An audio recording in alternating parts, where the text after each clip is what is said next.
नमः सिद्धेभ्यः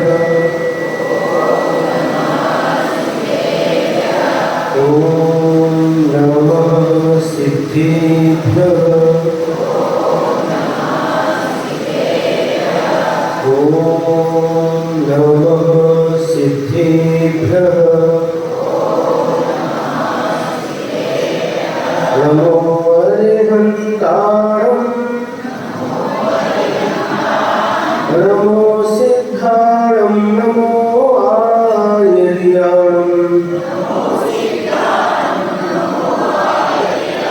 नमो वज्रायाणं नमो लोये स्वपसाहुनं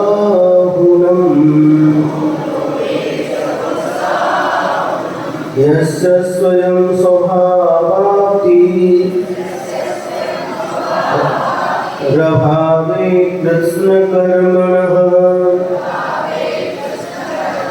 तस्मै संज्ञानरूपाय नमोऽस्तु परमात्मने नमोऽस्तु परमात्मने। जय गुरु पंच परमेष्ठी भगवान की, 24 तीर्थंकर भगवान की, षोडश कारण महापर्व की, शक्ति दस त्याग भावना की, चारित्र चक्रवर्ती आचार्य श्री शांति सागर जी महाराज की, गुरु नाम गुरु आचार्य श्री ज्ञान सागर जी महाराज की, दीक्षा प्रदाता परम उपकारी गुरुवर श्री विद्यासागर जी महाराज की, निर्यापक श्री नियम सागर जी महाराज की। जय बोलो परम पूज्य श्री अभिनंदन सागर मुनि महाराज की।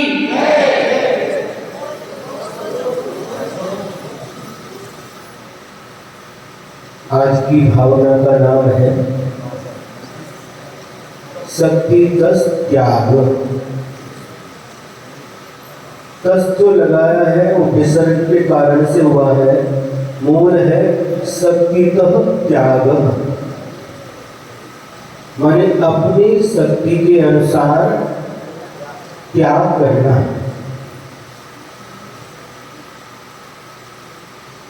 एक जो त्याग है और दान है, इन दोनों में कथनचित भेद है। क्या भेद है?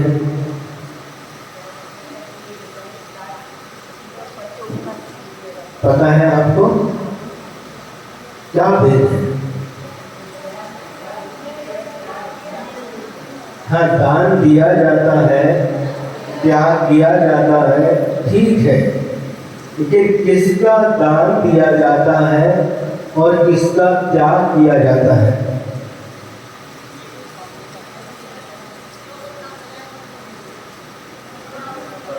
सुनिए, बहुत अच्छा विषय है। 5 पापों का त्याग किया जाता है, दान नहीं दिया जाता। मिथ्यात्व का त्याग किया जाता है, दान नहीं दिया जाता।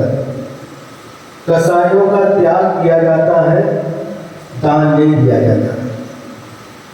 24 प्रकार के परिग्रह है, इसमें से बाह्य परिग्रह 10 प्रकार के हैं और अंतरंग परिग्रह 14 प्रकार के हैं। तो जो बाह्य परिग्रह है उसका त्याग भी किया जा सकता है और दान भी किया जा सकता है। दान में दूसरे व्यक्ति की अपेक्षा आवश्यक है, अनिवार्य है। जो दान दिया जाता है उसके लिए पात्र की आवश्यकता होती है। पात्र कितने प्रकार के हैं? 3 प्रकार के, जो सुपात्र कहलाते हैं।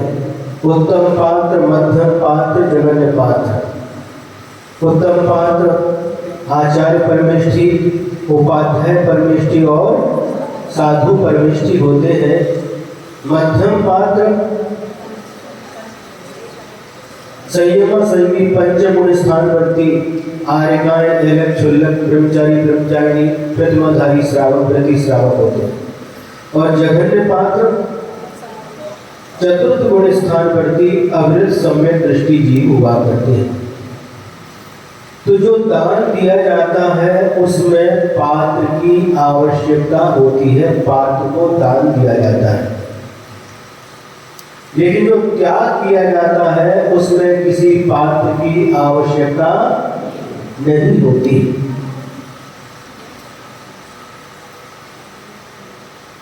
दान किसका होता है? स्वस्याति सर्गो दानम, अपनी वस्तु का दान देना। किसके लिए? सत्पात्र के लिए। दान के द्वारा स्व का भी उपकार होता है और पर का भी उपकार होता है। स्व का उपकार कैसे होता है? उस जो वस्तु दान में दी है उसके प्रति जो हमारा महत्व भाव है वह समाप्त हो जाता है। और पर का उपकार कैसे होता है? जो सामने पात्र आया है उसको दान देने से, आहार दान की मुक्ता यहाँ पर बताई जा रही है आप, तो देने से उनका शरीर, उनके प्राणों की रक्षा होती है। जब उनके प्राणों की रक्षा होती है तभी वह स्वाध्याय, ध्यान इत्यादि कर सकते हैं, रत्नत्रय का पालन कर सकते हैं। तो ये क्या हो गया? पर के ऊपर उपकार। दान के द्वारा अपने ऊपर भी उपकार होता है और पर के ऊपर भी उपकार होता है। लेकिन त्याग के द्वारा पर के ऊपर उपकार नहीं होता, मात्र अपनी आत्मा के ऊपर ही उपकार होता है। समझ में आया? लेकिन यहाँ पर जो प्रसंग है, अंतरंग जो परिग्रह बताए, इसमें अंतरंग परिग्रह का त्याग किया जाता है। अंतरंग परिग्रह कितने प्रकार के हैं? 14 प्रकार के हैं। मिथ्यात्व, 4 कसाय और 9 कसाय, ये 14 प्रकार का अंतरंग परिग्रह है। इसका त्याग किया जाता है, दान नहीं दिया जाता। सुन रहे? तो त्याग और दान में अंतर होता है, इस अंतर को अपन को समझना है। लेकिन यहाँ पर जो प्रसंग है, शक्ति तस् त्याग जो भावना रखी गई है, इसका उल्लेख करते हुए आचार्य पूज्यपाद स्वामी ने लिखा है त्यागो दानम। यहाँ पर त्याग को दान के रूप में स्वीकार किया गया है। तत्त्रिविधम, वह दान 3 प्रकार का होता है। आहार दानम, अभय दानम, ज्ञान दानम चेति।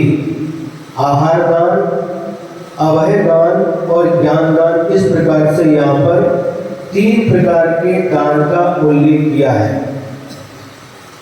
किन्हीं आचार्यों ने दान के 4 प्रकार भी बताए हैं, उसमें औसत दान को भी गर्भित किया है। आहार दान, औषधि दान, अभय दान और ज्ञान दान। रत्नकंडक शास्त्राचार्य में आचार्य समंतोद्र स्वामी ने जो 4 दान बताए हैं उसके जो नाम है उसमें अंतर है। क्या अंतर है? उन्होंने आहार दान लिया, औषधि दान लिया, उपकरण दान लिया और आवास दान। ये अंतर क्यों है?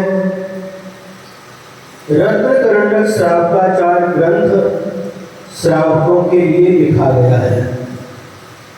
तो श्रावक इन 4 प्रकार के दानों को करता है। कौन से दान? आहार दान, औषधि दान, उपकरण दान। उपकरण म्हणजे साधु के पास 3 उपकरण होते हैं। संयम की रक्षा के लिए संयोगकरण या पीछी होती है। शुद्धि के लिए एक उपकरण कमंडलू होता है और ज्ञान का उपकरण शास्त्र होता है। एक उपकरण दान कौन करता है? तो क्या हो रहा है?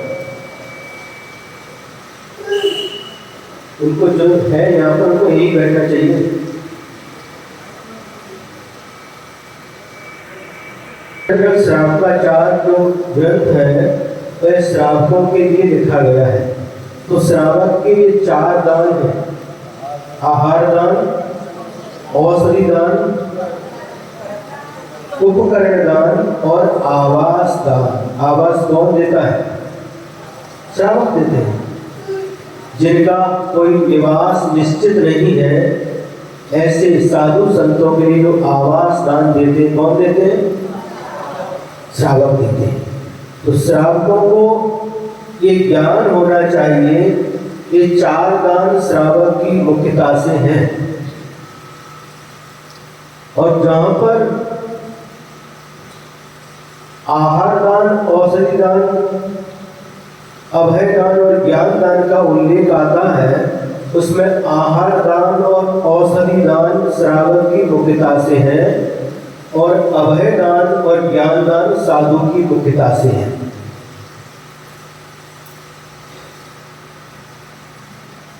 तो नहीं हो तो आहार दान कौन देते हैं? श्रावक देते हैं। किसको देते हैं? सत्पात्रों को देते हैं, है ना। और औषध दान कौन देते हैं? मराठी पास औषधि रहती क्या है? जब साधु अस्वस्थ हो गए तो औषध दान कौन देते हैं? श्रावक ही देते हैं। तो आहार दान और औषधि दान की मुख्यता श्रावक की अपेक्षा से है। और ज्ञान दान कौन देते हैं? श्रावक है।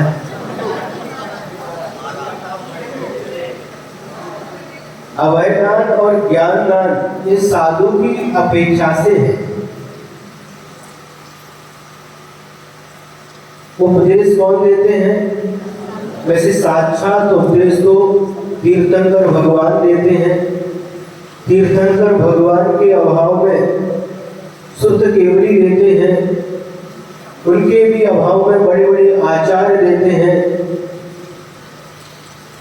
उसके बाद भी आचार्य परमेष्ठी उपदेश देते हैं, उपाध्याय परमेष्ठी उपदेश देते हैं। लेकिन साधु परमेष्ठी जो उपदेश देते हैं वह गौण है। मुख्यतः आचार्य परमेष्ठी और उपाध्याय परमेष्ठी उपदेश देते हैं, उनके अभाव में उनकी आज्ञा से साधु परमेष्ठी भी धर्म का उपदेश देते हैं। तो ये ज्ञान दान, जो ज्ञान दान साधु की मुख्यता से होता है और अभय दान साधु भी देते हैं और श्रावक भी देते हैं। महाराज, आहार दान समझ में आ गया, औषधि दान भी समझ में आ गया, ज्ञान दान भी समझ में आ गया। लेकिन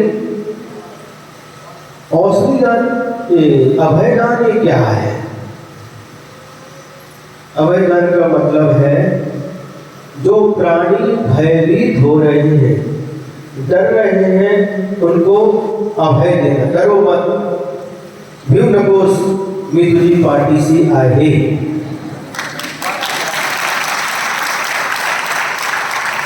डरो मत है, मी तुझ्या पाठीशी आहे, लेकिन मी तुझ्या सोबत आहे, भिऊ नको। डरो मत, हम तुम्हारे साथ में हैं। तो जो भयभीत हो रहा है, डर रहा है, उसका डर दूर कर देना, उसको निर्भय बना देना, ये कहलाता है अभय दान। ये मुख्यता की अपेक्षा से कथन है। आहार दान और औषधि दान तो श्रावक ही करता है, लेकिन ज्ञान दान और अभय दान में साधु की मुख्यता है, श्रावक भी गौण रूप से करता है। कैसे करता है? आचार्य कुंद स्वामी जब ग्वाला की पर्याय में थे तो एक स्थान पर उन्होंने देखा जंगल में आग लग गई है, सारा जंगल धू करके जल रहा है, लेकिन उस जंगल के बीच में एक झाड़ है, एक पेड़ है, वह नहीं जल रहा है। उस ग्वाले ने जाकर के देखा तो उसने देखा उसकी कोठर में एक शास्त्र रखा हुआ है। वह वाला तो पढ़ा लिखा नहीं था, लेकिन फिर भी उन्होंने उसको उठा लिया, घर में जाकर के रखा।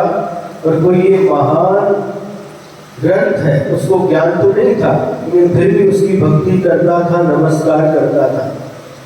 और जब उसे एक दिगंबर मुनिराज का दर्शन हुआ तो उसने वह शास्त्र उन मुनिराज को दान कर दिया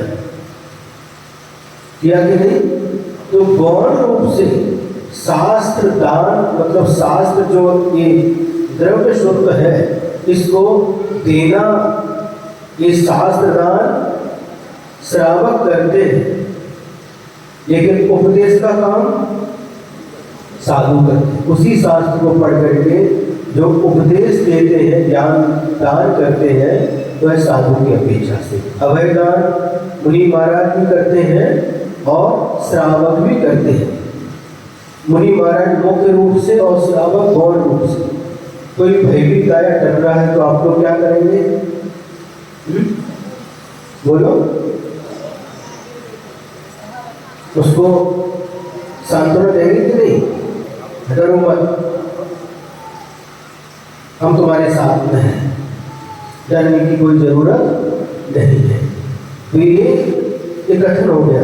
अब लेकिन जो आहार दान से, जिस पात्र को आहार दान दिया जाता है, उस आहार दान से उसको कब तक संतुष्टि रहती है?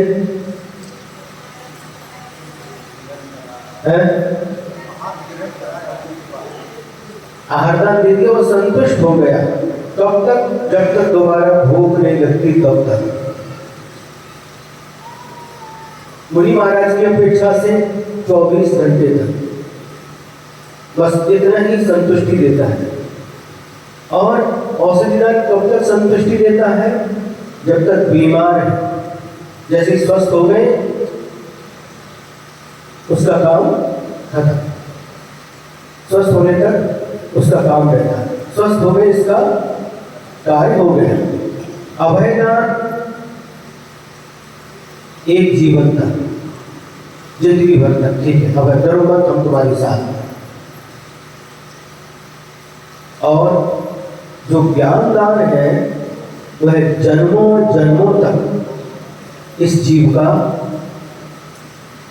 कार्य करता है, जीव को संतुष्ट करता है। इसलिए कहा है ज्ञान समान न आन जगत में सुख को कारण। ज्ञान के समान कोई दूसरा सुख का कारण नहीं है, लेकिन वह ज्ञान समीचीन होना चाहिए, सम्यक होना चाहिए, तो वह ज्ञान हमारे लिए सुख का कारण बन जाता है। सुने, जिनके पास धन संपत्ति नहीं है उसको लौकिक दृष्टि से निर्धन कहा जाता है, गरीब कहा जाता है।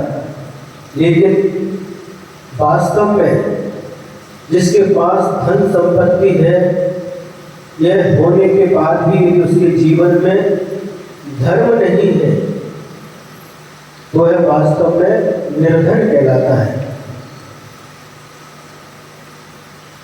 धर्म भी होना चाहिए कि नहीं? हाँ, जिसके जीवन में धर्म है, भले ही धन संपत्ति उसके पास में नहीं है, तो यह व्यक्ति निर्धन होने के बाद भी धनवान है। और जिसके पास धन संपत्ति, अपार धन संपत्ति है, लेकिन धर्म नहीं है, तो है भौतिक धन संपत्ति होने के बाद भी क्या है? निर्धन है। ऐसा हमें समझना चाहिए। अब जो दान किया जाता है वह किसका किया जाता है?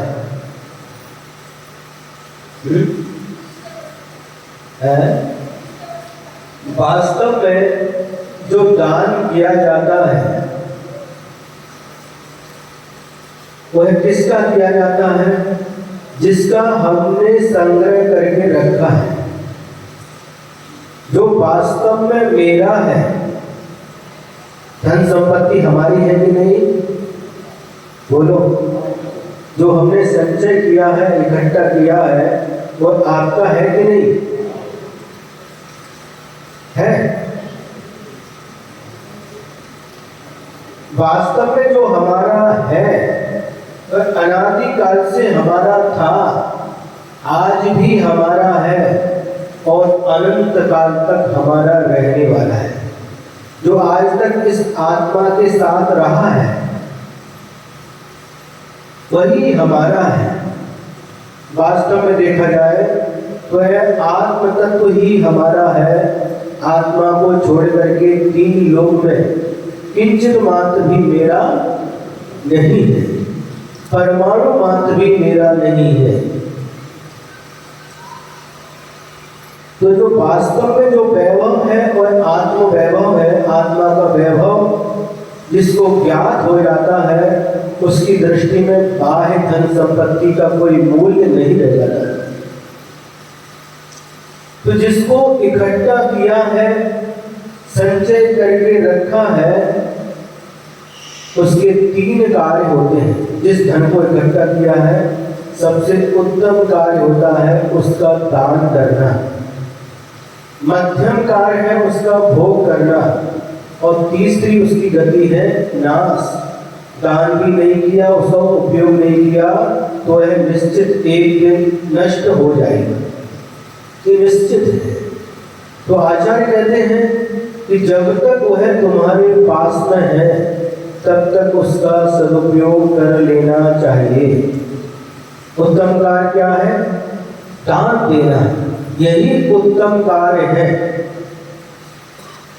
लेकिन मोह के कारण से, लोभ के कारण से उस धर्म में आसक्ति होती है और आसक्ति होने के कारण से यह मेरा नहीं है, फिर भी उसको मेरा समझ करके गांठ बांध करके तिजोरी में, बैंक में जा करके रख देते हैं, जमीन में गाड़ करके रख देते हैं।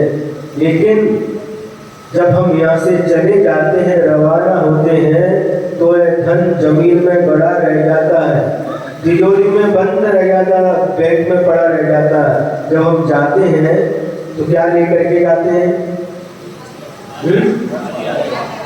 जिसको मरते दम तक ये मेरा मेरा माझा माझा माझा ऐसा करते करते पूरा जीवन निकाल देते हैं।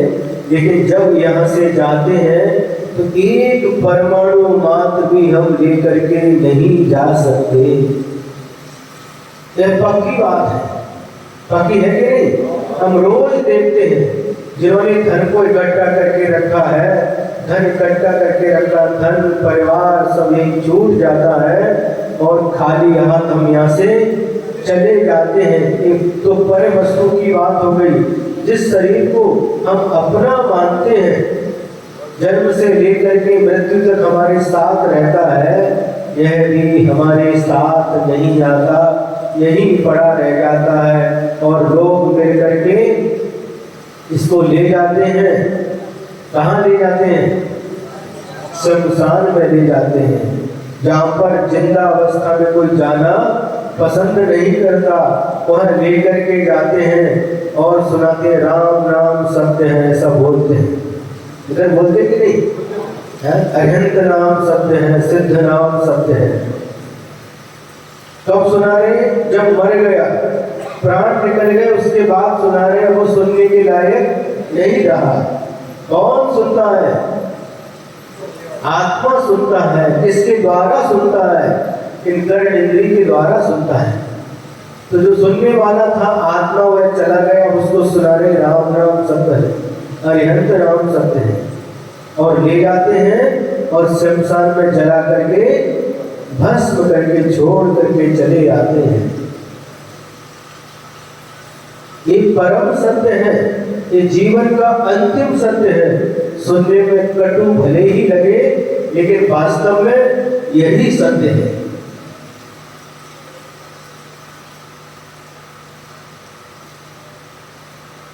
कड़वा लगे तो लगे, लेकिन सत्य तो यही है। क्या उपयोग है इस शरीर का? ये भी हमारे साथ नहीं आता, परिवार के लोग साथ में नहीं आते, जिस धन संपत्ति को इकट्ठा किया है वह भी हमारे साथ में आने वाली नहीं है। फिर भी मेरा मेरा मेरा, माझा तुझा, माझा तुझा, मेरा तेरा करते करते पूरी जिंदगी समाप्त कर देते हैं।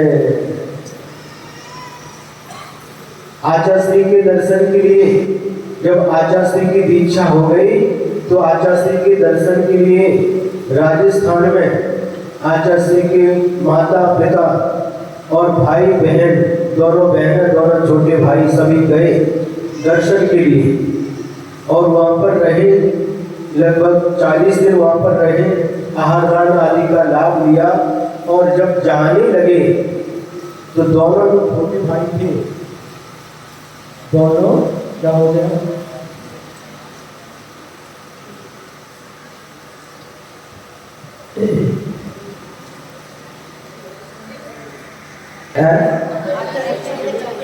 हाँ, तो जब दर्शन करके जब जाने लगे तो जो छोटे भाई थे, 15, 16, 17 साल की उम्र होगी, उनने कहा कि हम जा रहे हैं। तो कहाँ जा रहे हो? घर जा रहे हैं, सदलगा जा रहे हैं, घर जा रहे हैं। क्या करोगे वहां पर जाकर के? जिस खेती के लिए पहले जो दादाजी थे वह मेरी खेती मेरी खेती मेरी खेती कहते कहते चल बसे। उसके बाद दादाजी के बेटे कि मेरी खेती मेरी खेती मेरी खेती कहते कहते चले गए हैं। खेती किसकी है? घर किसका है? इसको कहते कहते चले गए। हम भी वही खेती करते थे लेकिन हम उसको छोड़ करके आ गए। अब वो खेती, उसी खेती में मेरा जो नहीं है मेरा, उसी को मेरा कहते कहते जीवन चला जाएगा। क्या करोगे वहां पर जाकर के? बस एक थोड़े से शब्द काम कर गए। उन दोनों ने निर्णय बदल लिया। जो छोटे भाई थे, एक शांतिनाथ एक अनंतनाथ। शांतिनाथ आज वर्तमान में आचार्य समय सागर जी के रूप में विराजमान है और अनंतनाथ नाम के जो भाई हैं मुनि लोक सागर जी के नाम से रहरी में उनका चातुर्मास चल रहा है। जो मेरा नहीं है, जिसको आचार्य का जिसको दादा परदादा सब मेरा कहते कहते चले गए, आप उसी को करने के लिए जा रहे हो। तो वास्तव में जो मेरा है तो आत्म तत्व है, उसकी तरफ हमारी दृष्टि नहीं जाती। बाहर वस्तु में ही तेरा मेरा करते करते एक दिन जिंदगी समाप्त हो जाती है। आचार्य हमको समझाते हैं कि जो वास्तव में मेरा है और मैं हूं, उसकी ओर दृष्टिपात करो। आत्मा ही मैं हूं और आत्मा ही मेरा है। आत्मा को छोड़ करके इस तीन लोक में मेरा कुछ भी नहीं है। ऐसा बोध जब प्राप्त हो जाता है तो सारी पर वस्तु के प्रति जो आसक्ति है, जो ममत्व है, धीरे धीरे समाप्त हो जाता है। किसी का धीरे धीरे होता है और किसी का एक साथ हो जाता है। ममत्व भाव समाप्त हो जाता है। जब वस्तु तत्व के रूप में उसको देखते हैं, अरे ये मेरा कहाँ है, मेरा था क्या? यहाँ आए, यहाँ पर आकर के इकट्ठा किया है। यहाँ आए, जन्म लेते ही परिवार का संबंध जुड़ जाता। ये माता, ये पिता, ये भाई बहन, काका काकी, अज्जा अज्जी, सब संबंध जुड़ जाते हैं और फिर इकट्ठा करते हैं। फिर उसको मेरा घर कहते हैं। मेरा घर, ये मेरी खेती। कहाँ से लेकर के आए? क्यों? कहाँ से लेकर के आए घर? जन्म ले लिया तो घर साथ में लेकर के आए थे, धन साथ में लेकर के आए थे, खेती साथ में लेकर के आए थे। कहाँ देखो, जो ममत्व भाव है उसकी कैसी परिणति है। जन्म लिया ये मेरा बेटा, ये मेरे माता पिता, और उनका जो कुछ है वो सब हमारा। क्यों? अगर बेटा नहीं है, बेटी है, तो बेटी भी आकर के हमारा।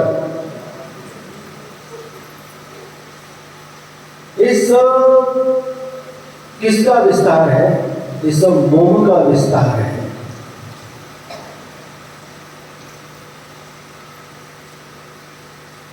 फिर भी जो हमने न्याय नीति से जो इकट्ठा करते धन का संचय करते हैं, उसका श्रावक लोग योग्य स्थान पर, योग्य पात्र को योग्य समय पर दान देते हैं, तो उसकी वह सार्थकता हो जाती है। नहीं तो अंत में क्या होना है? यदि दान देता है तो वह पुण्य कर्म का आश्रय करता है, भोग करता है तो उससे पुण्य कर्म का आश्रय नहीं होता, और नाश तो होने वाला ही है। सुने कि नहीं? हाँ, यदि इकट्ठा करके रखा है और मान लो मरण करके त्रिचायु का बंद किया, और कौन सांप बन करके जन्म ले लिया और ज्योतिष मरण हो गया, अरे ये मेरा घर है, ये मेरा धन है, मैंने इकट्ठा किया, और जा करके कुंडली मार करके बैठ गए। और क्या करते? कोई दूसरा आया तो खुश,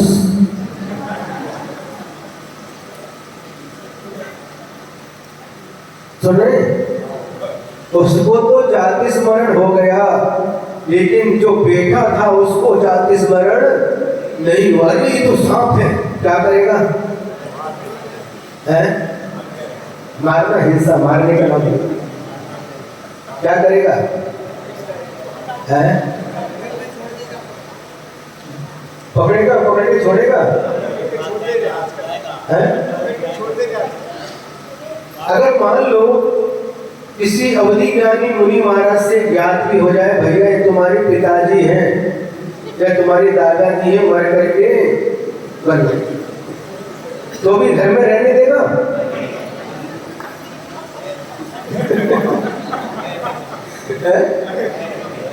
दादाजी उनको जाते स्मरण हुआ, एक घर मैंने बनाया है, ये धन को मैंने जोड़ करके रखा है, ये सब कुछ मेरा है, और जाकर के बैठ गए। अब बेटा ही, उनको ज्ञान भी हो गया, ये हमारे पिताजी का जीव है, क्या करेंगे? पिताजी रहो, यही रहो, आप भी रहो और हम भी रहते।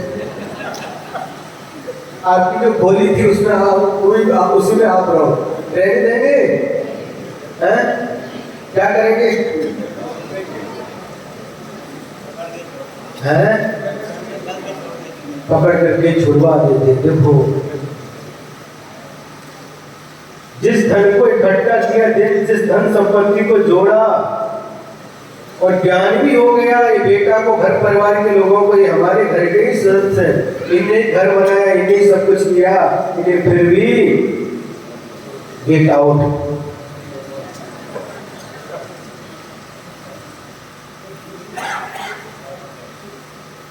ये संसार की वास्तविकता है, ये संसार की वास्तविकता। पता नहीं पल भर में क्या हो जाएगा, ये जीवन समाप्त हुआ, पल भर में क्या हो जाए कोई भरोसा नहीं है। इसलिए आचार्य हमें सावधान करते हैं, सावधान करते हैं, प्रति क्षण हमें सावधान रहने के लिए कहते हैं, जागृत रहने के लिए कहते हैं कि जिसको तुम अपना समझ करके इकट्ठा कर रहे हो, इकट्ठा करो, कोई बाधा नहीं है, लेकिन 10 मिनट 15 मिनट आंख बंद करके बैठा करो और चिंतन किया करो कि जिसको मैं वास्तव में मेरा कह रहा हूँ, इसके प्रति जो मेरी आसक्ति है, वास्तव में यह मेरा नहीं है। जिसके प्रति ममत्व भाव होता है उसको मेरा कहते हैं। उस वस्तु के विनाश होने पर कष्ट का अनुभव करते हैं। ये वास्तव में मेरा जैसे चिंतन तो करो, 10-15 मिनट विचार तो करो, तो ये आत्मा के ऊपर संस्कार पड़ता जाएगा। फिर जब कभी वह संस्कार इतना मजबूत हो जाएगा कि जब ये मेरा नहीं है तो इसे छोड़ने में कष्ट का अनुभव नहीं होगा। संसार में 4 प्रकार के लोग मिलते हैं। पहले प्रकार के लोग कहते हैं माझा माझा आए तुझा पर माझा आए। 4 पंक्तियां पहले सुना देते। क्या? माझा माझा आहे तुझा पर माझा आहे। पहले प्रकार के लोग होते हैं। दूसरे प्रकार के लोग कहते हैं माझा माझा आहे तुझा तुझा आहे।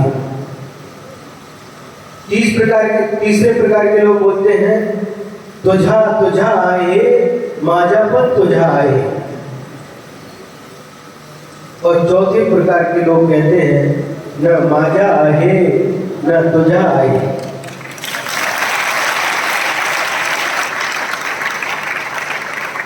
हिंदी मध्ये सांगू, पहले प्रकार के लोग कहते हैं मेरा मेरा है तेरा भी मेरा है। दूसरे प्रकार के लोग मेरा मेरा है तेरा तेरा है। तीसरे प्रकार के लोग तेरा तेरा है मेरा भी तेरा है। और चौथे प्रकार के लोग न तेरा है न मेरा है दुनिया रैन बसेरा है।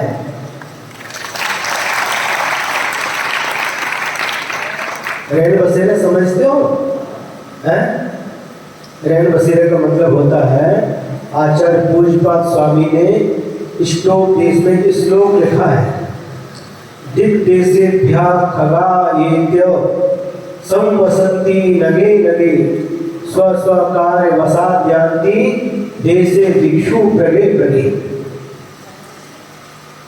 क्या होता है?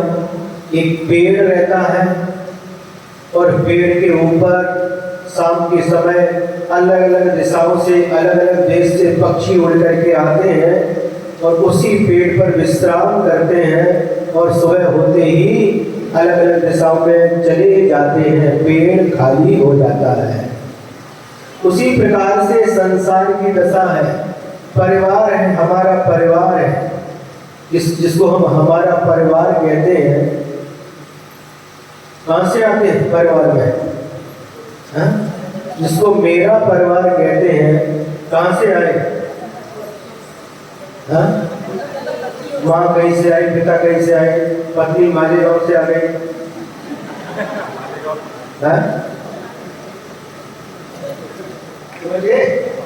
हाँ, कोई कहाँ से आया कि वर्तमान की अपेक्षा से, लेकिन वास्तविक दृष्टि से देखें तो कोई नरक गति से आया, कोई देव गति से आया, कोई त्रेंच गति से आया, कोई मनुष्य गति से आया।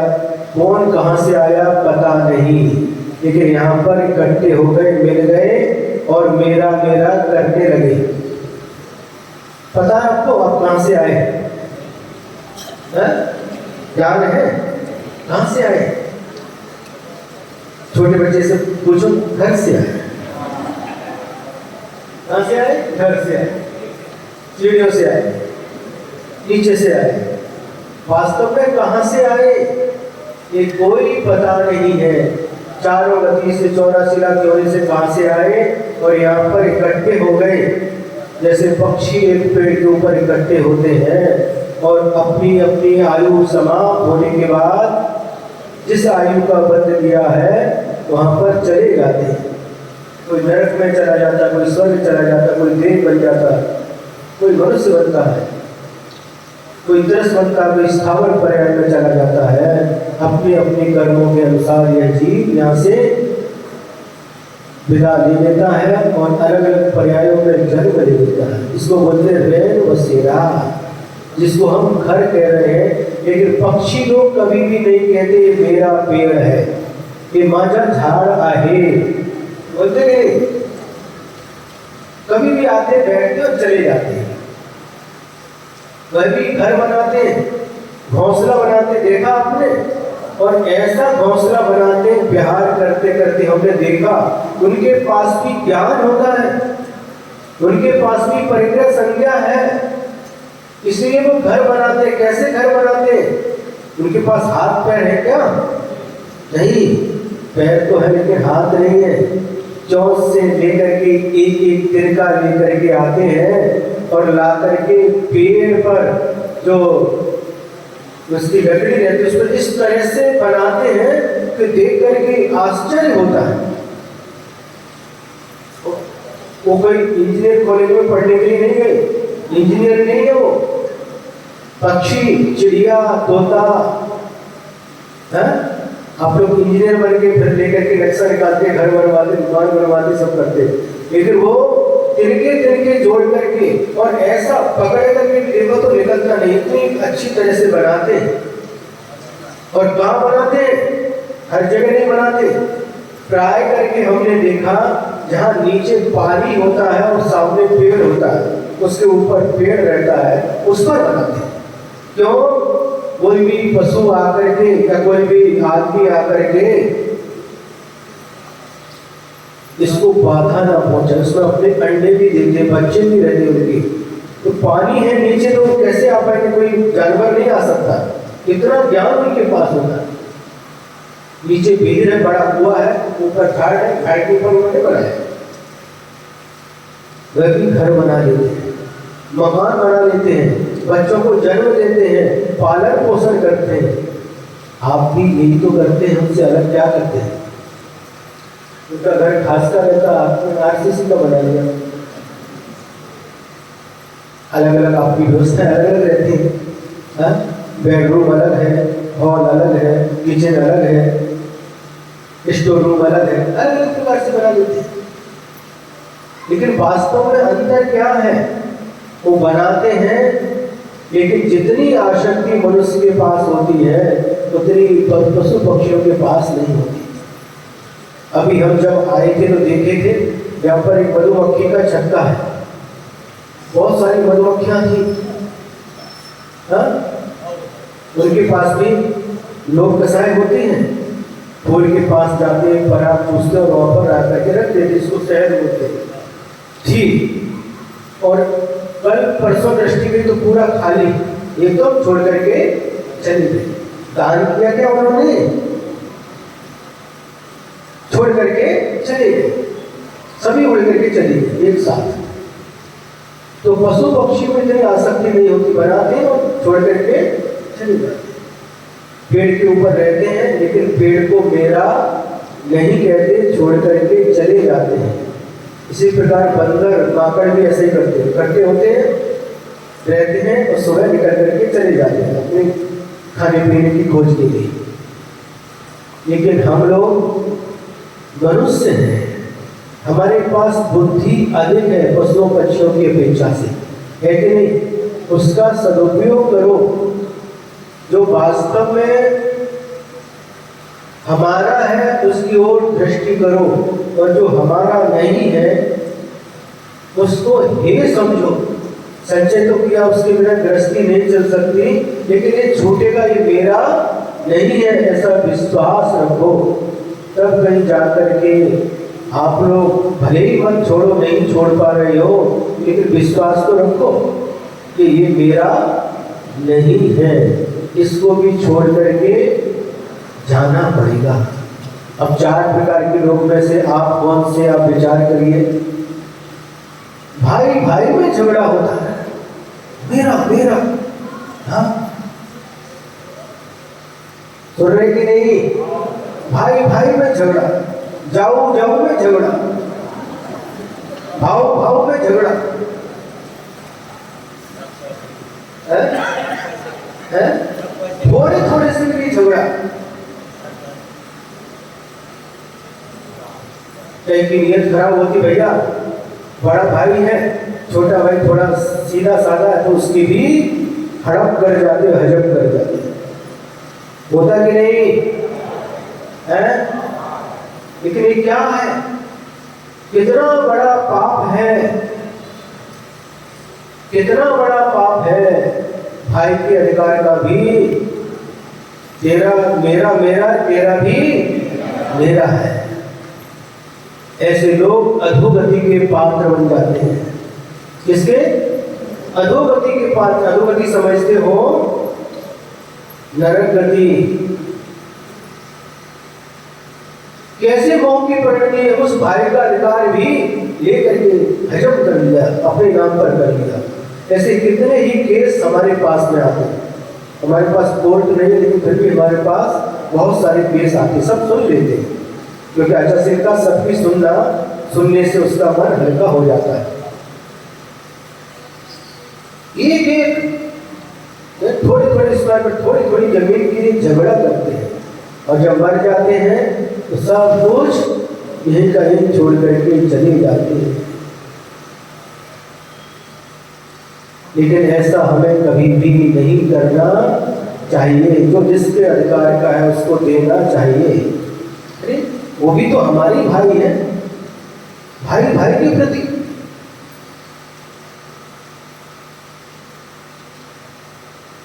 एक ही मां से दोनों ने जन्म लिया है, फिर भी थोड़ी थोड़ी जमीन के लिए, थोड़े थोड़े धन के लिए, थोड़ी थोड़े मकान के लिए एक दूसरे के प्राण लेने के लिए तैयार हो जाते हैं। युग के आदि में भी यही हुआ। भरत बाहुबली का युद्ध पढ़ो, हमारे पास समय नहीं सुनाने के लिए। ये क्या है? जब बाहुबली को भरत चक्रवर्ती ने आदेश दिया, भरत चक्रवर्ती ने कहा 6 खंड के ऊपर आधिपत्य हो गया, 6 खंड के ऊपर विजय प्राप्त कर ली, फिर भी वो चक्र नगर में प्रवेश क्यों नहीं कर रहा है? चक्र रत्न होता उनका, अभी भी कोई जीतने की बाकी है।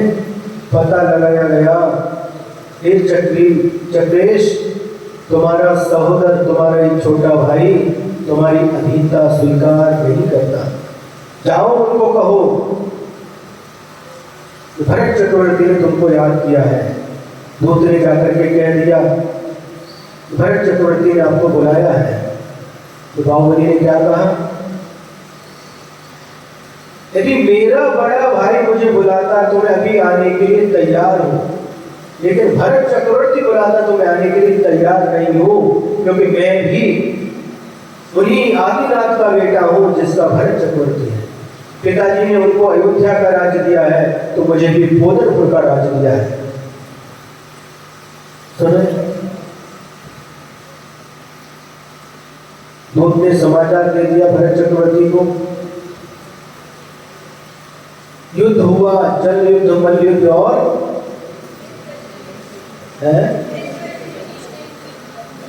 दृष्टि युद्ध। ये तीनों युद्ध हो गए, और तीनों युद्धों में भरत चक्रवर्ती पराजित हो गया। देखिए मौत की परिणति। तीनों चक्रवर्ती में बाहुबली की जीत हुई और भरत हार गए। भरत बड़े थे, बाहुबली छोटे थे। गुस्सा आ गया भरत चक्रवर्ती को, और चक्र उठा करके बाहुबली के ऊपर चला दिया। तद्भव मोक्षगामी जीव है, शारीरिक सम्यक दृष्टि है,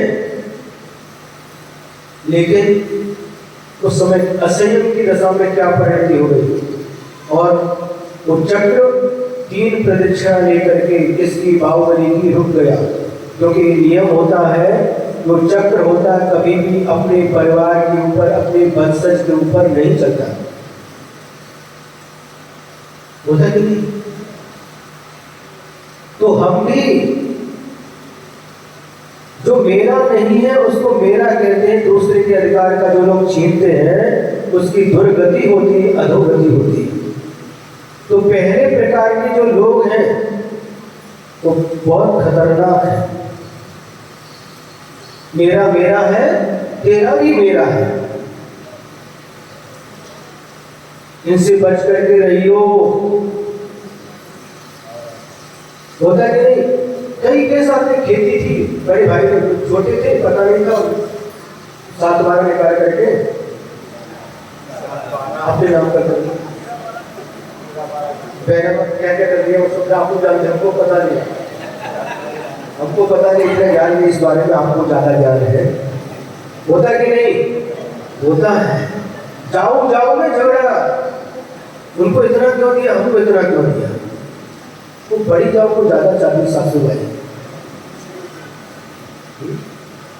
होता कि नहीं? तो संदीप जी होता कि नहीं? होता है। उनको ज़्यादा क्यों, हमको ठीक है, उनको दिया, उनके पास रहो, हम कुछ नहीं करेंगे। लेकिन हमने दक्षिण में ये देखा, हमने बहुत अच्छी बात देखी। मान लो किसी के 4 बेटे हैं, माता पिता है, तो उसके 5 हिस्से होते हैं, चारों के 4 और 5वां माता पिता का। और फिर जो माता पिता को संभालता है तो वो हिस्सा उनको मिल जाता है लास्ट में। ऐसे होता ना, कर्नाटक महाराष्ट्र में ऐसी प्रथा देखी है। 2 बेटा है तो 3 हिस्से होंगे, एक माता पिता का और 2 बेटों का, जो लास्ट तक उनको संभालेगा और वो लास्ट में उनका हो जाएगा।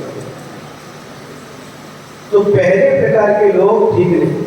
दूसरे प्रकार के लोग कहते हैं मेरा मेरा है, तेरा तेरा। भैया पिताजी ने तुमको जितना दिया वो तुम्हारा, जो हमको दे वो हमारा। और तीसरे प्रकार के लोग रहते हैं, क्या कहते हैं, तुम्हारा तुम्हारा है, मेरा भी तुम्हारा है। ऐसे लोग बहुत कम मिलते, बहुत कम। नहीं, ऐसा नहीं है, ऐसे लोग आज भी हैं। जयसिंहपुर में चातुर्मास हुआ 2017 में, वहां पर एक नांदनी गांव है, तो नांदनी में एक परिवार आया, 2 भाई थे। 2 भाई में एक भाई जयसिंहपुर में रहते, एक नांदनी में रहता। तो नांदनी में उनकी 12 एकड़ खेती थी। जो जयसिंहपुर में एक भाई रहते हैं, उनका एक ही लड़का है, और जो नांदनी में रहते हैं उनके 3 लड़के हैं। और उधर जब बंटवारे की बात आई तो जो जयसिंहपुर वाले हैं वो कहते हैं वैसे हिस्सा कितने होने चाहिए, 2 भाई में 2 हिस्से। लेकिन उन्होंने क्या किया, नहीं, ये हमारा एक बेटा है, भाई के 3 बेटे, इसके 4 हिस्से होंगे। एक हिस्सा हमारे लिए, हमारे बेटे के लिए, और 3 उनके 3 हिस्सा उनको जाएंगे। ऐसे लोग बहुत कम देखने को मिलते हैं। और वैसा ही हुआ, 12 एकड़ खेती थी। कायदा क्या था, 6 एकड़ दोनों भाइयों में, एक का जिसका एक लड़का उसको 6 एकड़, तो जिसके 3 लड़कों को 2-2 एकड़। ऐसे होता ना। लेकिन उनका नहीं, इसके 4 हिस्से होंगे। ऐसे लोग बहुत दुर्लभ होते हैं, बहुत कम देखने को मिलते हैं। कहते कि नहीं मिलते, बहुत कम देखने को मिलते हैं। जिनका हृदय विशाल रहता है, जिनका दृष्टिकोण विशाल होता है, इस प्रकार के लोग रहते हैं। और अपने समान ही उनके लिए भी, भाइयों के लिए, भाइयों के बच्चों के लिए उदारता के साथ दे जाते हैं। ऐसे कई उदाहरण हमारे पास, लेकिन समय कम है, तो अपना होकर के भी किसी भाई की मृत्यु हो गई, अरे हम तो कमाने वाले, इसके पास नहीं है, तो ले दिया। हमारे पास तो घर है, हम तो घर कर सकते हैं, लेकिन ये कभी घर बना नहीं सकता, जो घर बना करके दे दिया। भाई के पास बैंक बहुत कम है, घर बन गया, ज़्यादा हो गया तो बैंक बैलेंस और 2 मंजिल बना दो, दूसरी जगह खरीद लो, प्लॉट खरीद लो, ऐसा करते जाते अपने नाम से। लेकिन इतनी उदारता बहुत कम लोगों में रहती है। हमारे पास तो है, भाई के पास नहीं है, चलो ज़्यादा, चलो एक भाई को भी लेकर दे दो। ठीक है, हम स्लैब के मकान में रहते, पतरे का मकान ही भाई को बना करके दे देते, होते कि नहीं? बहुत कम होते हैं। होते तो हैं, लेकिन बहुत कम होते हैं। ऐसा होना चाहिए। है?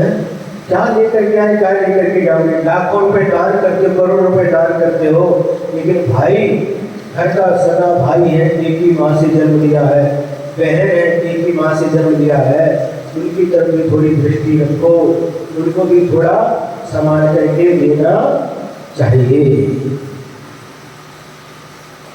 3 प्रकार के लोग हो गए।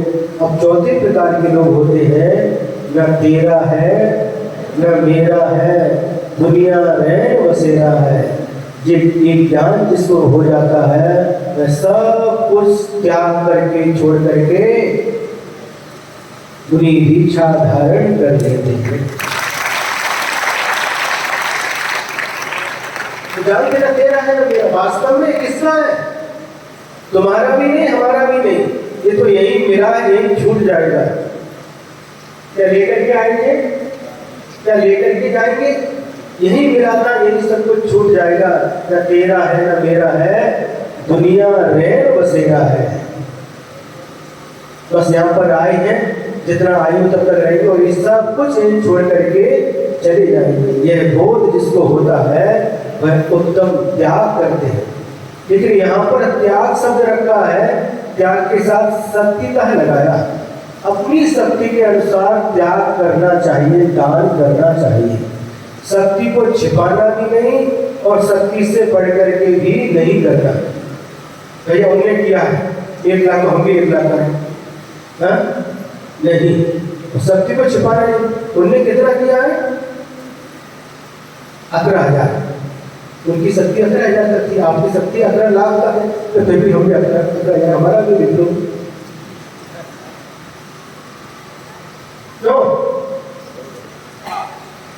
बात समझ में आ रही कि नहीं? अपनी शक्ति को छिपाना भी नहीं। किसी के 11 रुपए भी 11 लाख के बराबर होते हैं और किसी के 11 लाख भी 11 रुपए के बराबर होते हैं।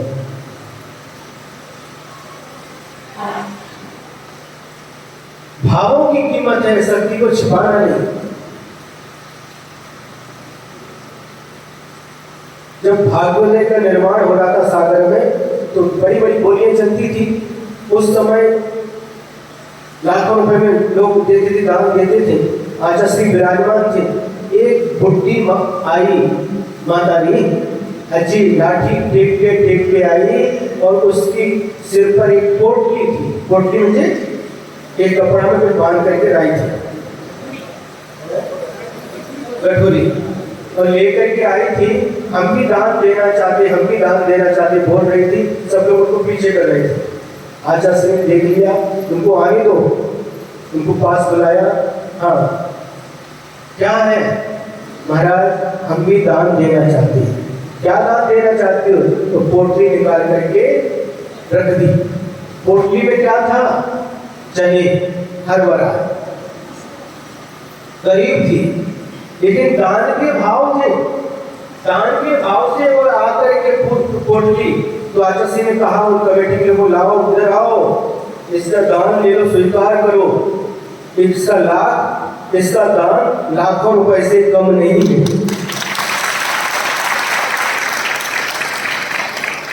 जिसके पास है वह देता है।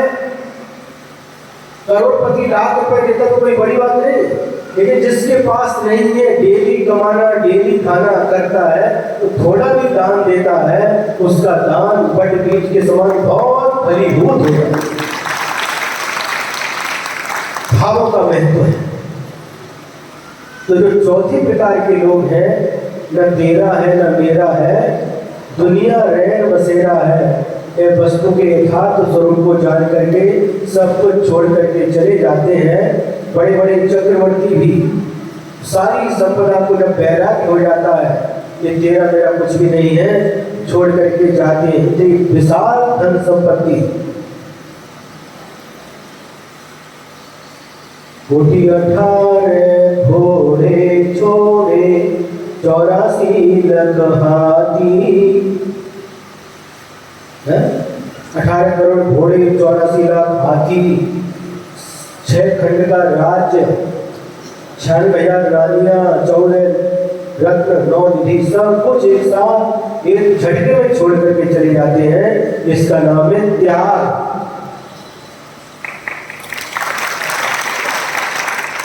इसको कहते हैं त्याग। दान नहीं, त्याग करके चले गए, बैराग हो गया, बस छोड़ करके चले गए। इसको कहते हैं त्याग। इसका दान भी होता है और त्याग भी होता है, बताया था ना पहले। इस बात को हमें अच्छी तरह से समझना चाहिए। एक थोड़ी सी और एक घटना के माध्यम से आप लोग क्या करते हैं, समय बहुत ले लेते हैं और हमारे लिए समय कम पड़ जाता है। हमें समय की कटौती करना पड़ता है। हमारा समय भी आप लोग 8:30 से प्रोजेक्ट चालू होना था, लेकिन हमारा आधा पौन घंटा आपने ज़्यादा ले लिया है। त्याग नहीं किया, समय का त्याग ले लिया, लेकिन फिर भी अब जो विषय है उसको तो पूरा करेंगे। शरीर को तो, शरीर के लिए जो आप लोग देते दान करते हैं, आहार दान वगैरह, लेकिन जो ज्ञान दान है इससे आत्मा अनंत काल के लिए संतुष्ट हो जाती है। अनंत काल से जो संतप्त हो रही है उसका संताप दूर हो जाता है। तो आज थोड़ा सा हम विषय और ले रहे हैं। समय ज़्यादा होता है तो मैं क्या करूं?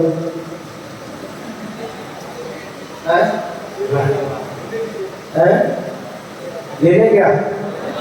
हाथ ऊपर करो, कौन कौन चाहते हैं ले लें?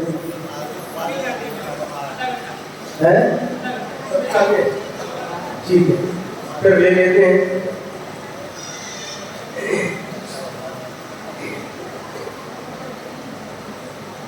तो जो दान बताया श्रावक के लिए, ज्ञान दान के बारे में तो आपने सुन लिया, उसमें आहार दान मुख्य है। आहार दान की मुख्यता, आहार दान त्याग के लिए 3 प्रकार बताए ना, आहार दान, औसत दान, आहार दान, अभय दान, ज्ञान दान। तो इसमें आहार दान की मुख्यता से थोड़ा सा हम प्रसंग आपके सामने रखना चाहते हैं। आहार दान भी एक बहुत बड़ा दान है। लोग आकर के पूछते हैं, महाराज 4 दानों में से कौन सा दान श्रेष्ठ है? तो कोई कहता आहार दान श्रेष्ठ है, कोई कहता औषधि दान श्रेष्ठ है, कोई कहता है ज्ञान दान श्रेष्ठ है, कोई कहता अभय दान श्रेष्ठ है। लेकिन आचार्य कहते हैं अपने अपने समय पर चारों दान श्रेष्ठ है। जैसे हमारे किसी ने कह दिया ज्ञान दान बहुत श्रेष्ठ है, ज्ञान समान न आन जगत में सुख को कारण, ज्ञान ही सर्वश्रेष्ठ दान है। और कोई व्यक्ति मिला भूखा है, बोल रहा है थोड़ा भोजन दे दो, 4 रोटी दे दो, पेट भर करके भोजन करा दो, पेट भर जाएगा हमारा।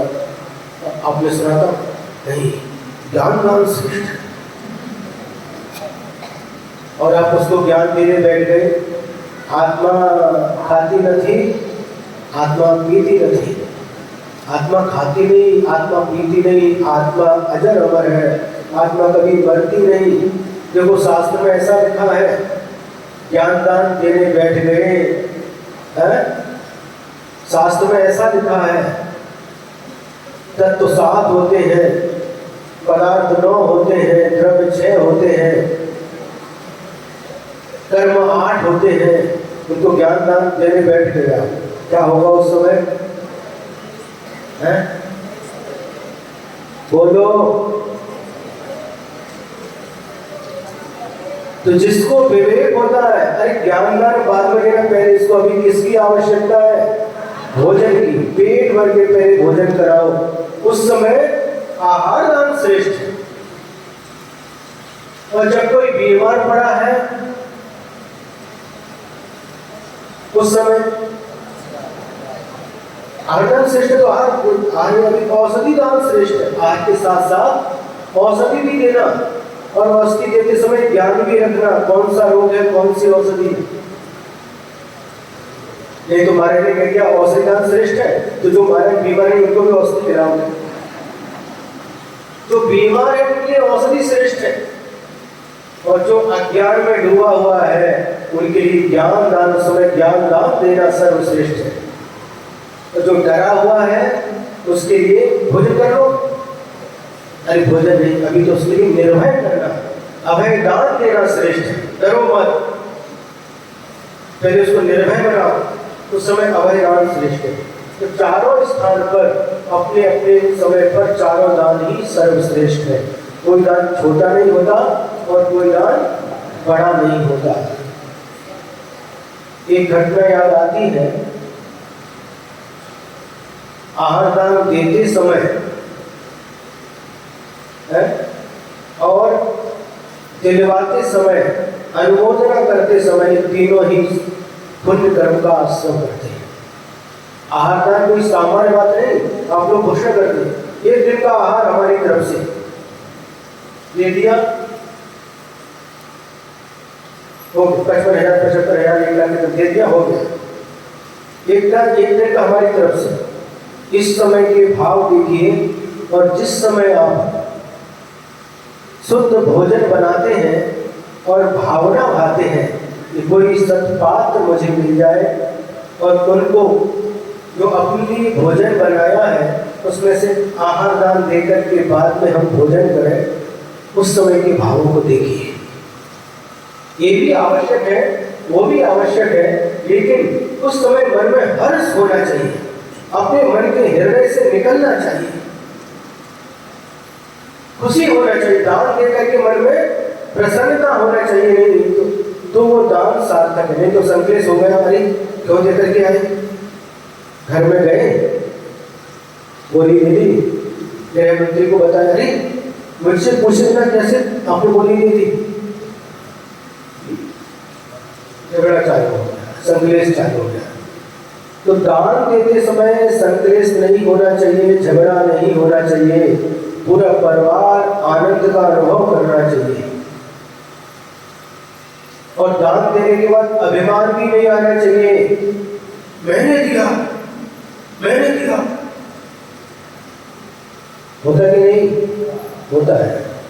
2015 में जब एलोरा में चातुर्मास हुआ था, तो जहां पर मुनि निवास था, मुनि निवास के सामने एक भवन बनाया था और उसमें भवन के जो दानदाता थे आरके मार्बल वाले, उनका नाम लिखा था। तो जब वो दर्शन के लिए आए अशोक पाटनी, उन्होंने देखा तो कमेटी को बुलाकर बोले हमारा नाम क्यों लिखा यहाँ पर। 2002 तीसरी बार अंतर आया था।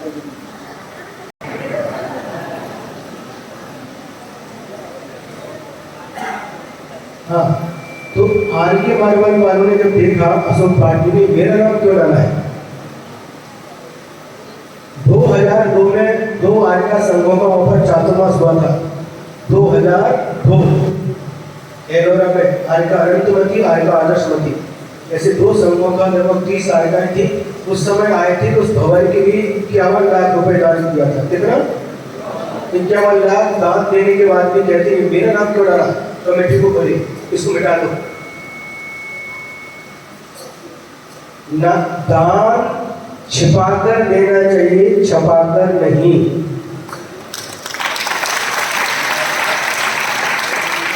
इतना बड़ा दान देने के बाद भी उस समय 2002 का 51 लाख 22 साल हुए, कितना हो गया है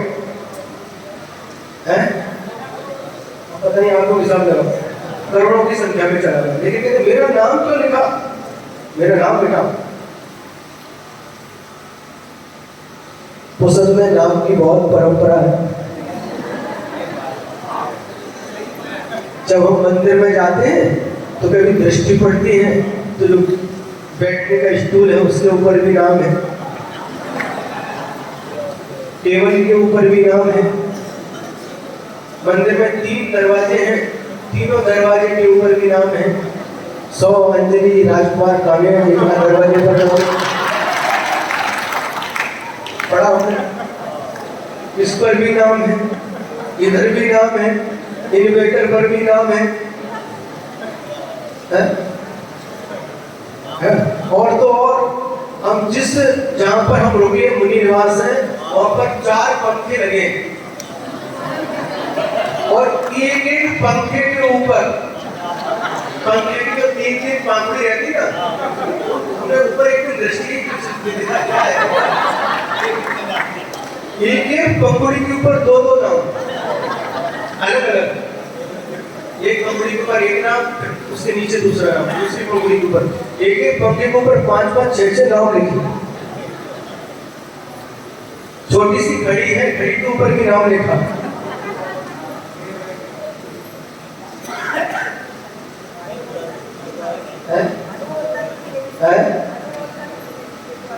आवाज नहीं आ रही। और लेकर क्या मामला है, और बस क्या क्या लिखा, वो फलाने व्रत के उद्यापन में 5-6 महिलाओं के नाम लिखे उसने, मेरे करके दिया एक पंखा,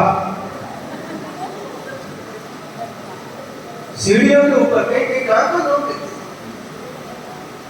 इसका निर्माण कराया, इस पे टाइल्स लगवाए, इसका एडिट किया, इसका सब नाम।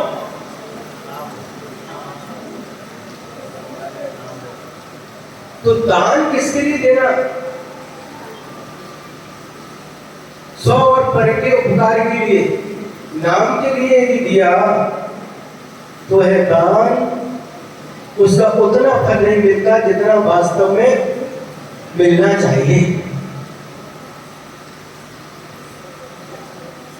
सुने कि नहीं? एक उदाहरण आपको एलोरा का बताया, इतनी बड़ी राशि देने के बाद भी, अभी इधर सिरपुर में आचा सिंह का चातुर्मास हुआ, वहां पर आचा सिंह का आलवा 21 करोड़ रुपए का उसी ने दान दिया। ऐसे व्यक्ति दान देने के बाद भी, जब बाहुबली भगवान का मस्तकाभिषेक हुआ, 11 कोटि 61 लाख वहां पर पहला जलाभिषेक किया। इतनी बड़ी बड़ी राशि दान देने के बाद भी व्यक्ति हमेशा नम्र बना रहता है, कभी भी अभिमान नहीं, नाम नहीं। सुने कि नहीं? हाँ,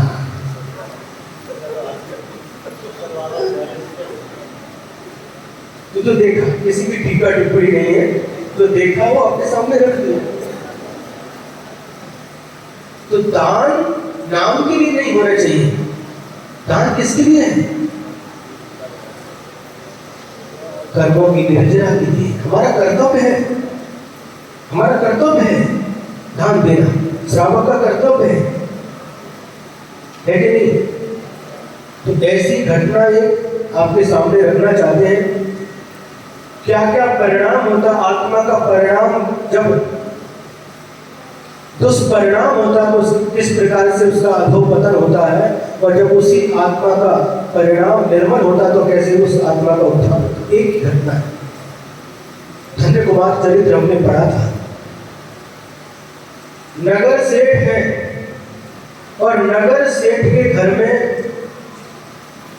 उसकी जो पत्नी है गर्भवती हो गई, उसके पेट में एक बच्चा आया है, और जैसे जैसे गर्भ बढ़ रहा है वैसे वैसे ही उस सेठ की संपत्ति नाश को प्राप्त होती जा रही है।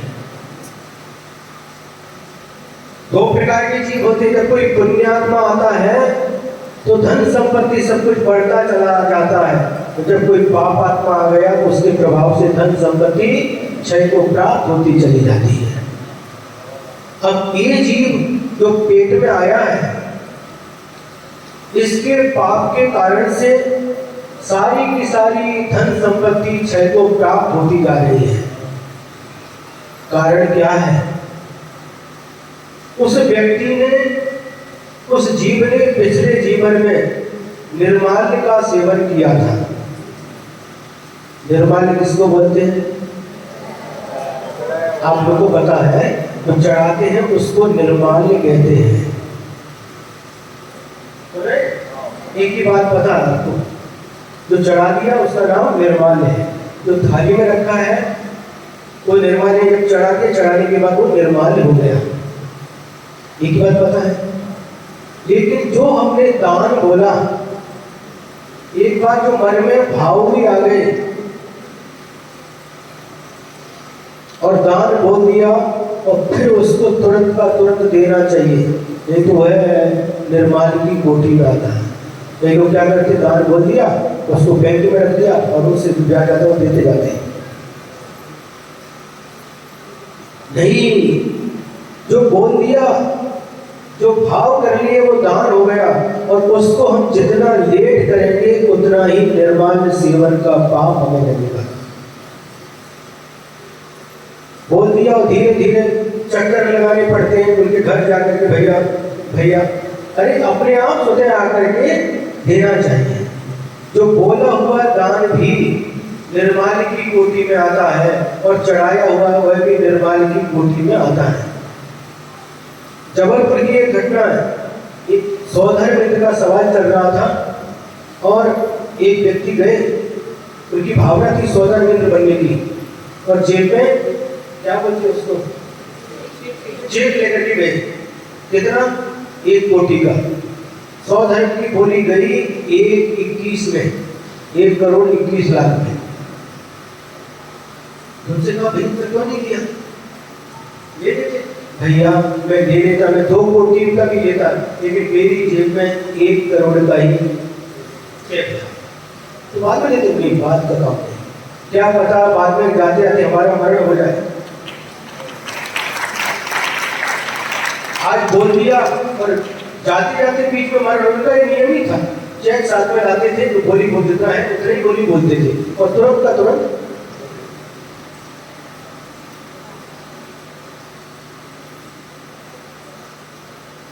तो निर्माल्य सेवन भी बहुत बड़ा पाप होता है। एक बार बोल दिया, कुछ भी नहीं करना। मंदिर की कोई भी वस्तु है, दान की हुई वस्तु, एक छोटी वस्तु का भी उपयोग किया तो वह निर्माल्य की कोटि में आता है।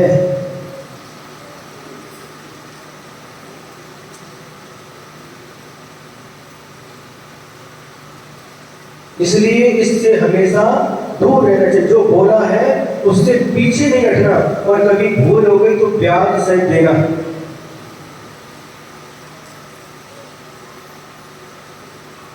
तो उस जीव ने निर्माल्य का सेवन किया, परिणाम निकला, जो पुण्य किया था उसके फल से मनुष्य तो बना, मनुष्य के सेठ के घर में जन्म हुआ, लेकिन जो पाप का उदय आने लगा तो जैसे जैसे उनका गर्व बढ़ता जाता, सारी सारी धन संपत्ति समाप्त हो गई और जन्म लेते ही के बाद ही उस सेठ का भी मरण हो गया।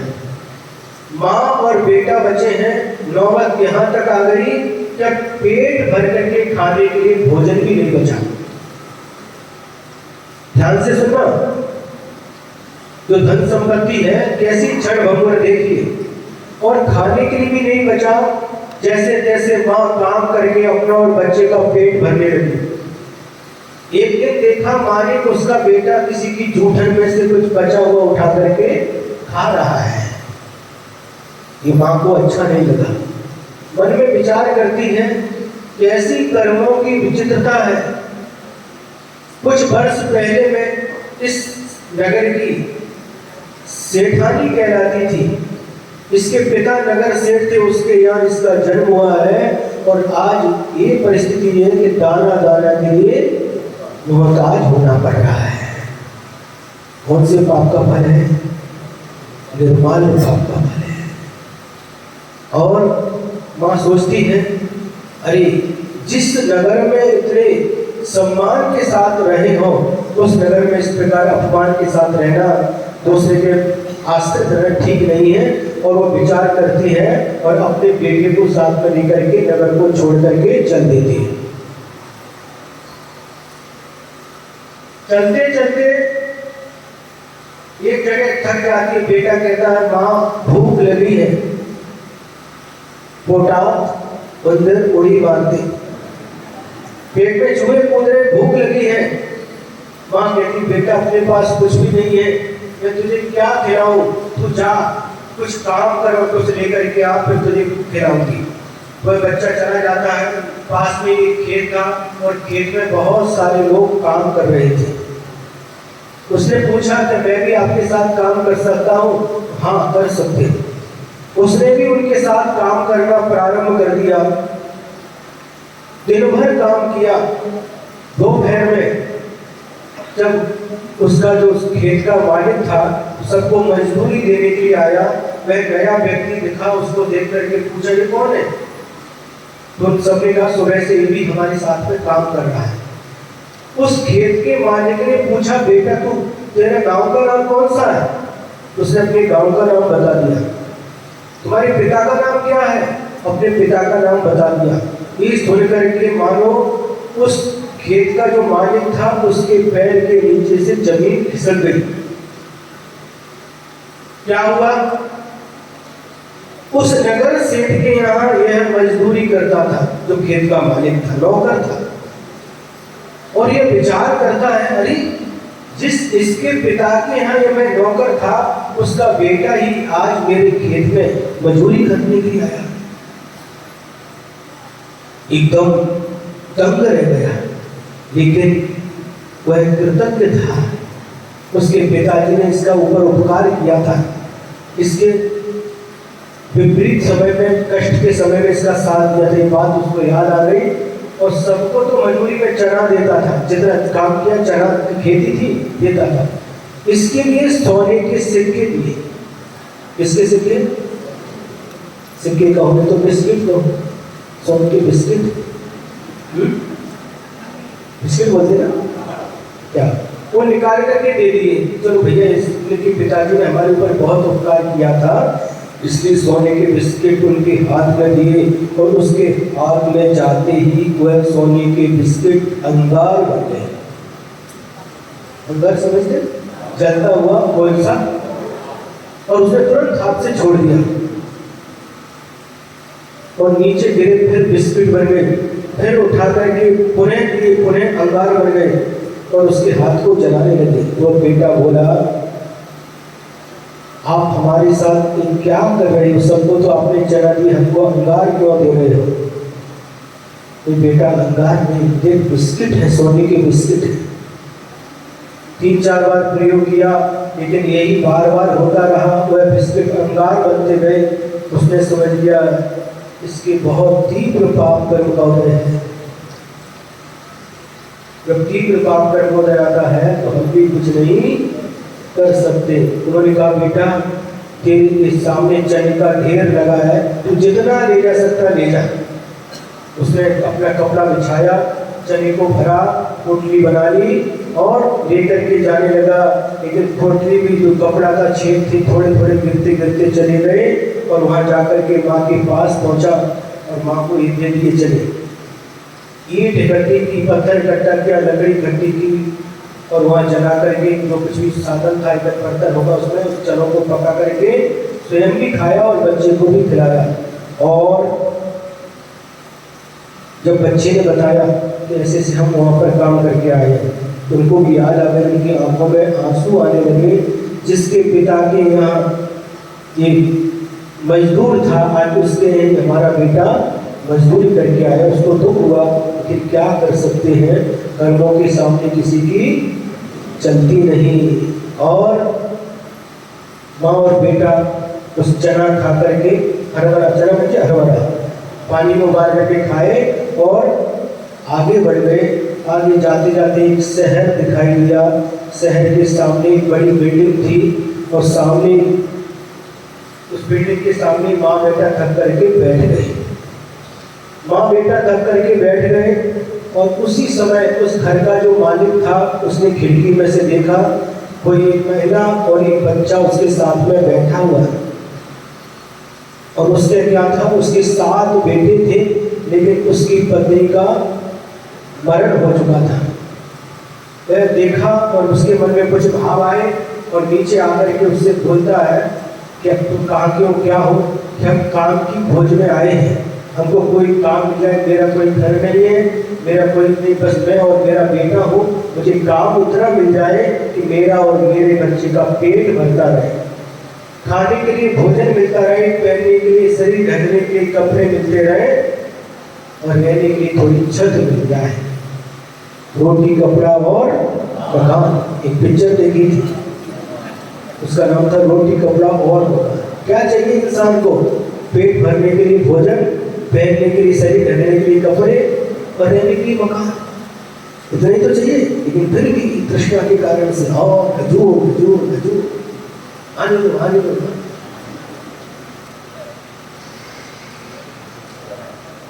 तो वो तो चाहती थी। तो उनके सेठ जी बोले कि ठीक है, ऐसी बात है, जो हमारी पत्नी का मरण हो चुका है, तुम्हारे रहने के लिए हम अलग घर देते हैं, तुम यहाँ पर अच्छे से रहो, आप और आपके बच्चे के साथ में। सिर्फ इतना काम करना, भोजन बनाना, आप लोग भी भोजन करना, हमारे बच्चों को हमारे लिए भोजन बना के खिलाना।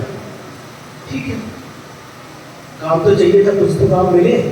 और जब काम मिल गया तो वह महिला सेठ की पत्नी, उन्होंने पता उस नगर के थे, जब पूछा सेठ ने सब बता दिया, लेकिन आज ये परिस्थिति है तो उनके अंदर दया आई, उन्होंने उनको रहने के लिए एक घर दे दिया और घर में आकर के भोजन बनाती, बच्चों को, सातों बच्चों को भोजन खिलाती, उस सेठ को भोजन कराती, उस सेठ भी भोजन करती। लेकिन सातों जो बच्चे थे, इसका नाम था अकृत पुण्य। उस समय अकृत पुण्य क्यों नाम रखा गया अकृत पुण्य? क्योंकि जिसके आने सब पुण्य समाप्त हो गया, इसलिए अकृत पुण्य उसका नाम रखा गया था। तो ये अकृत पुण्य से सातों बच्चे भिड़ सकते थे, और कभी उसको परेशान करना, मारना, ऐसा व्यवहार करते थे। एक दिन की बात है, घर में खीर बनाई है। क्या? खीर पूरी खीर बनाई है, अच्छे उसमें मेवा मिष्ठान डाल करके खीर बनी है। और जब सातों बच्चे खीर खाने के लिए आते हैं तो सब उनको परोस देती है। जब वो बच्चा खीर मांगता है तो उन सातों में से कोई एक लड़का उसको मार देता है, तो रोने लग जाता है। उसी समय सेठ जी आते हैं और पूछते हैं, बच्चा क्यों रो रहा है? कुछ नहीं, बताओ बच्चा क्यों रो रहा है? तो वह हिचकिचाते हुए बोलती है, ये भी खीर मांग रहा था, लेकिन क्या, इसने उसको मार दिया। अच्छा ऐसा है, कोई बात नहीं, ठीक है, ये दूध लो, ये चावल लो, ये बादाम, क्या रहता, केसर, सब शक्कर, सब कुछ ले जाओ, तुम अपने घर में खीर बनाओ और खीर बना करके इस बच्चे को भरपेट खीर खिलाना और तुम भी भरपेट खीर खाना। ठीक है, जो खीर की सामग्री थी सब दे करके अपने घर पर गई और घर पर खीर बनाई। अकृत पुण्य बहुत खुश है क्योंकि आज पहली बार घर पर खीर बनी है। बहुत खुश है, खीर खाने को मिलेगी, पहली बार माँ ने खीर बनाई है, बहुत खुश है। और खीर बन करके तैयार हो जाती है। माँ कहती है, बेटा मैं पानी भरने के लिए जा रही हूँ कुएं पर। छन्ना लेकर के, बाल्टी लेकर के, कलश लेकर के जाती है, पानी छानती है, पानी जवानी करती है और उस बच्चे को कह करके आती है, बेटा यदि कोई इधर से साधु गुजरे तो उनको तू रोक लेना, मैं पहले उनको आहार दान देकर के बाद में तुझे खीर खिलाऊंगी।